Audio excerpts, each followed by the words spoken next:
Hello guys, आज म काँक्रा र आलुको अचार बनाउन गइरहेको छु। सो मैले कसरी बनाउने छु सबै हेर्दै जानु होला। म त्यसरी देखाउँछु एक एक गरेर।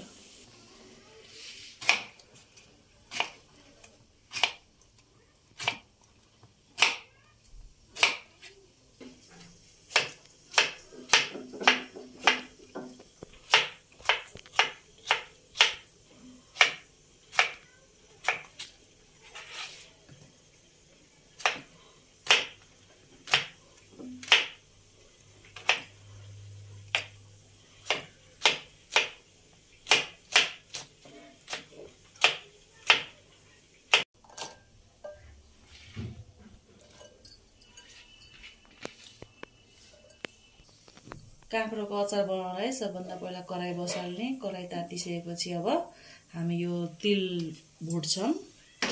कति चाहिन्छ हाम्रो क्वान्टिटी अनुसारले तिललाई फ्राई गरेर अनि यसको पाउडर भर्नुपर्छ।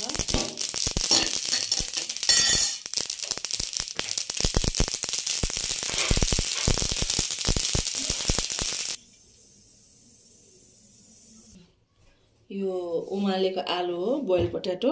अब यसलाई एक एक गरेर तासेर हामी एक काँक्रामा हाल्नेछौँ।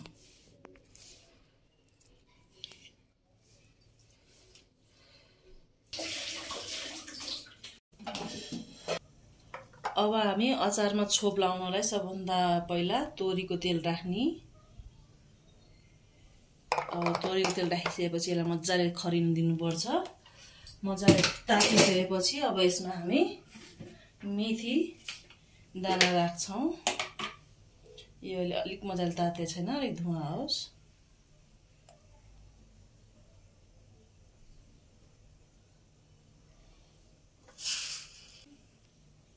अब हाम्रो तेल तातिसकेपछि मेथीको दाना राख्छौँ हामी।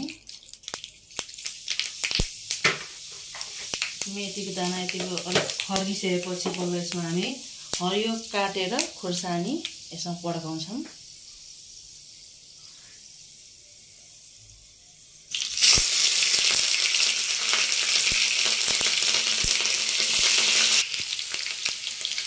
खोर्सानी यतिको खरिसकेपछि हामी यतिखेरै यसमा 1 चम्मच बेसार हल्दी पाउडर राख्ने। अनि यसरी खराएर यो रेडी भइसक्यो। अब छोप लाउने है त।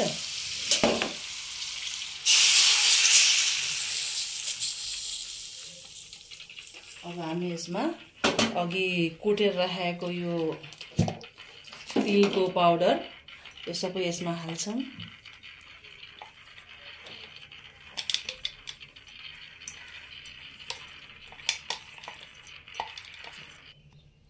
अब हामी एक एक गरेर यसमा कागतीको रस निचोर्छौँ। अब हाम्रो चाहिँ जो 7-8 जनालाई पुग्ने अचार छ, त्यही भएर चाहिँ हामीले 5 वटा कागती यसमा लाग्छ। अब हजुरहरू अमिलो कतिको खानुहुन्छ त्यो हिसाबले हाल्नुहोस्। अब हामी स्वाद अनुसार नुन राख्ने। अब मजाले यसलाई मोल्नु पर्यो।